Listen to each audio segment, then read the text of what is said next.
महोदय, बच्चों को जो ज्ञान प्राप्त हो वह अनुभव से प्राप्त हो, न कि केवल स्मरण शक्ति पर आश्रित रहकर रटाई द्वारा। उन्होंने सोचा था और उच्चतम शिक्षा शास्त्रियों का भी यही विचार है कि इस प्रकार से प्राप्त ज्ञान बच्चों में जागरूकता, कार्यकुशलता, स्वतंत्र भावना पैदा करता है, जो इस जीवन के संग्राम में बहुत सहायक हो सकता है। दूसरा मौलिक विचार उनका यह था कि इस प्रकार की शिक्षा इस देश के लिए अनुकूल ही नहीं बल्कि अनिवार्य है। बच्चों से जो कुछ भी काम कराया जाए वह उत्पादक काम हो और उससे जो कुछ भी पैदा हो उससे शिक्षा का व्यय यदि पूरा नहीं तो अधिकांश निकल सके, क्योंकि यदि शिक्षा का व्यय दूसरे प्रकार से निकालने का प्रयत्न किया जाएगा तो वह बोझ इतना बड़ा होगा कि शिक्षा सार्वजनिक नहीं बन सकेगी। पिछले वर्षों में जो कुछ भी विचार किया गया था या प्रयोग करके देखा गया, उससे जहाँ तक मैं समझता हूँ वही निष्कर्ष निकाला जा सकता है जो पहले सम्मेलन में हुई बहस से निकाला जा सकता था। हमारे शिक्षा शास्त्रियों ने इस पद्धति की अनुकूलता और श्रेष्ठता तो मान ली थी, पर उनकी दृष्टि में इसके द्वारा शिक्षा का व्यय निकालना असंभव ही नहीं, अनुचित भी था। प्रयोग से देखा गया है कि इस पद्धति की उपयोगिता है और इससे पूरा नहीं तो अधिकांश व्यय निकाला जा सकता है। यह मैं प्राथमिक और माध्यमिक शिक्षा के संबंध में कह रहा हूँ। उच्च कोटि की शिक्षा के संबंध में अभी प्रयोग नहीं के बराबर हुआ है, इसलिए उसके संबंध में अभी कुछ भी कहना संभव नहीं है। इतना होते हुए भी हम देखते हैं कि इस पद्धति को उतना प्रोत्साहन नहीं मिला, न इसका उतना प्रचार ही हुआ जितना होना चाहिए था और जितना स्वराज्य प्राप्ति के बाद हम कर सकते थे। इसका कारण जहाँ तक मैं समझता हूँ यही है कि इसकी उपयोगिता प्रमाणित होने पर भी पुरानी पद्धति पर जो आस्था थी वह अभी दूर नहीं हुई है और इसी कारण शिक्षा के काम में जो व्यक्ति लगे हुए हैं उनका न तो इस ओर ध्यान गया है और न उन्होंने इस विषय पर गहराई से चिंतन ही किया है।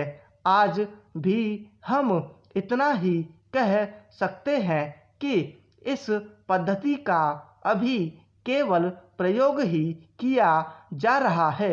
इसे राष्ट्रीय कार्यक्रम मानकर हमारी सरकार ने उसको चालू करने का निश्चय नहीं किया और क्रियात्मक रूप से कुछ करने की बात तो नहीं के बराबर ही है।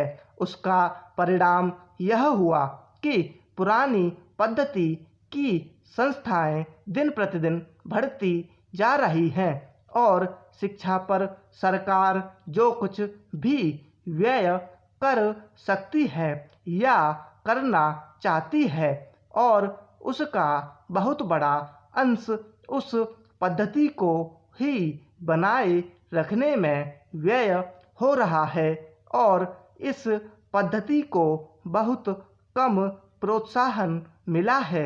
मेरा अपना विश्वास है कि शिक्षा में मौलिक परिवर्तन अवश्य किया जाएगा। बहुत बड़ा अंश अनुभव और लोगों की कही सुनी बातों से, देखे हुए दृश्यों से और कुल तथा समाज की परंपरा से प्राप्त होता है। सिनेमा इस सभी प्रकार के ज्ञान की प्राप्ति में सहायक हो सकता है, क्योंकि यह मनुष्य की दृश्य और श्रव्य अनुभूतियों के क्षेत्र को बहुत ही बढ़ा सकता है। यह एक साधारण सी बात है जिसे सभी जानते हैं कि केवल सुनी सुनाई बात की अपेक्षा हम पर देखे हुए दृश्य का प्रभाव अधिक पड़ता है, और हम यदि सिनेमा द्वारा किसी चीज़ को देख लेते हैं तो उसका उतना फल तो नहीं होता जितना स्वयं आँखों द्वारा देखने से मिलता है। उससे तो कहीं अधिक अमिट छाप किसी के सामने किसी दृश्य के वर्णन करने से पड़ती है। मन बहलाव के भी साधन कितने ही प्रकार के होते हैं। कुछ तो ऐसे हैं जो मन बहलाव के साथ साथ शिक्षाप्रद भी होते हैं और इसके विपरीत बुरे संस्कारों का साधन बन जाते हैं। मैं स्वयं यह दावा नहीं कर सकता कि मैंने बहुत सी फिल्में देखी हैं। सच पूछिए तो मुझे बहुत कम फिल्में देखने का अवसर मिला है, पर मेरे पास जो खबरें पहुंचती हैं बहुतेरे विश्वसनीय भाइयों और बहनों द्वारा जो शिकायतें पहुंचाई जाती हैं उनसे मालूम होता है कि बहुतेरी फिल्में दूसरी कोटि की हैं जो शिक्षा अथवा मन बहलाव का साधन न बनकर बुरी वासनाओं को जागृत करती हैं। विशेषकर युवकों के चरित्र पर बुरा प्रभाव डालती हैं।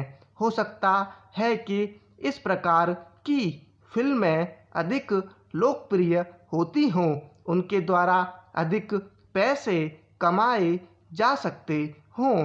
कुछ लोग यह कह सकते हैं कि फिल्म निर्माताओं का काम ऐसी फिल्मों को बनाना है जो लोकप्रिय हों, क्योंकि वे एक प्रकार की मांग को पूरा करती हैं। यह भी कहा जा सकता है कि फिल्मों का ध्येय मन बहलाव ही है। उसको तो तभी सफल मानना चाहिए जब फिल्में उन लोगों का मन बहला सकें जिन लोगों के लिए बनाई गई हों। ये सब बातें बहस के रूप में कही जा सकती हैं, पर मैं चाहूँगा कि कोई भी सिनेमा हो अथवा फिल्म के बनाने वाले हों, वे यदि अपना कर्तव्य समाज सेवा समझते हैं और उन्हें ऐसा समझना भी चाहिए, तो उन सबके लिए ये सब बातें यदि अग्राह्य नहीं तो गौण अवश्य हैं, और उनका मुख्य उद्देश्य तो सेवा ही होना चाहिए। सेवा तभी तक सेवा रहती है जब तक वह सेव्य का हित करे, न कि उसे गिराए। इसलिए मैं चाहूँगा कि फिल्म बनाने वाले इस पर विचार करें कि उनका उद्देश्य क्या है। उद्देश्य सेवा ही होना चाहिए, और सेवा के साथ साथ यदि धनोपार्जन भी हो जाए तो निर्दोष है। यदि धनोपार्जन ही उद्देश्य हो और सेवा न हो तो वह अग्राह्य होना चाहिए। यदि मनुष्य अपने स्वार्थवश कुछ ऐसा काम करता है जो उसके व्यक्तिगत लाभ के लिए, तो ठीक हो, पर जिससे समाज को हानि पहुंचती हो तो उसे रोकना पड़ता है।